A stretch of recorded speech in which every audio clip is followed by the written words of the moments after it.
So, right in the heart of Europe, you have this fascinating situation playing out. We're looking at two neighboring countries, Czechia and Poland. Both of them have to face this monumental challenge, quitting coal. But how they're going about it could not be more different. One is leaning on a strategy they've been building for decades, while the other is gearing up for a massive, radical leap into a new energy future. Let's dive in.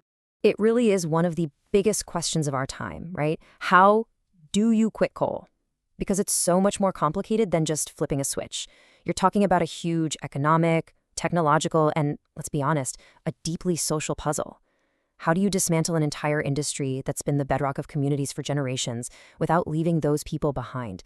That's the core challenge we're going to unpack here. And right away, the projected data for 2025 tells two completely different stories. On one hand, you have Czechia, where a whopping 61% of their electricity is expected to come from low-carbon sources. Then you look next door to Poland, where over half, more than 52%, of their power will still come from burning coal. These two snapshots perfectly capture the diverging paths we're talking about. Okay, so how is it possible that two countries, right next to each other, end up with such wildly different energy profiles? Well, the story really is in the details of where they get their electricity. All right, let's look at Czechia's energy mix for 2025, and boom, one thing just jumps right off the screen: nuclear power. At over 42%, it's not just a slice of the pie, it's the absolute foundation of their entire low-carbon strategy. This heavy reliance on nuclear, which, as we'll see, was a long-term bet, is what allows them to keep coal down to just a third of their power. Now let's flip over to Poland, and the contrast is, wow, it's immediate. That huge slice for coal is just massive, over half their power. And yeah, renewables are making up nearly 30%, but the problem is, recent reports show that growth has basically flatlined. This is a snapshot of a nation that's still very much tied to its fossil fuel past. So Czechia's big bet on nuclear, where did that come from? Well, this was no accident. It was a strategic long-term decision on nuclear energy that was made decades ago. And you can see it right here on this timeline. This wasn't just one decision and done. Look at these key moments where their nuclear capacity jumped. You have a big increase way back in 1987, another huge surge in 2003, and after a little dip, a renewed push starting in 2017. This isn't just drifting along. This is consistent, long-term policy in action. And all that planning, all that investment, it is delivering some pretty incredible results. In 2025, Czechia is on track to hit a new record for low-carbon electricity generated for every single person in the country. That's not just some abstract number. It's a real measure of how much clean energy is available for every citizen. Okay, so while Czechia was playing the long game, building its foundation over decades, Poland finds itself in a really different situation. It's a true conundrum. They're stuck struggling with their reliance on coal today, while at the same time, they're drawing up some of the most ambitious green energy plans anywhere in Europe. This quote here, it really sums up Poland's current challenge perfectly. After years where renewables were growing strong, progress has just hit a wall. And even with all the government pledges, that stalled momentum means they have to keep relying on coal and gas just to keep the lights on. But here's the twist. Despite that stagnation, their vision for the future is incredibly bold. I mean, look at this.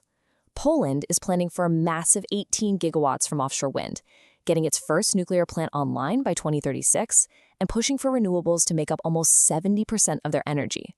We're not just talking about a transition here. This is a plan to completely reinvent their entire energy system.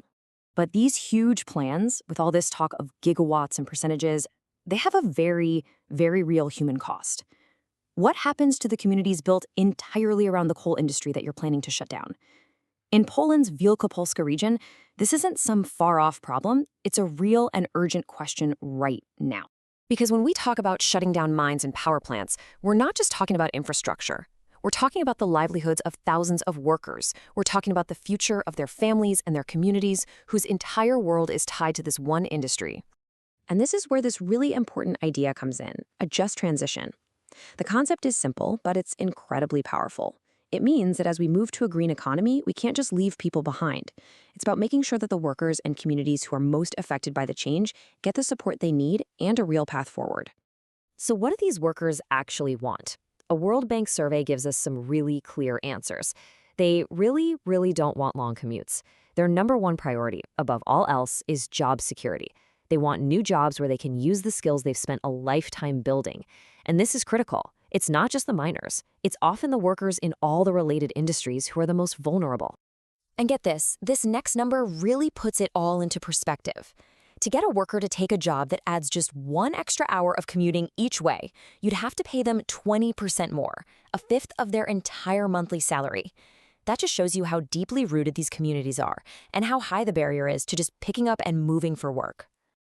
So when you boil it all down, what you have are two fundamentally different approaches. On one side, Czechia is making a steady, methodical transition, building on a nuclear foundation they've had for decades. And on the other, Poland is planning this enormous, radical leap, trying to go from being Europe's coal heartland to a green energy leader in a single generation. And this all leads us to the final critical question. As all of Europe, and really the world, moves to decarbonize, which strategy is the better bet?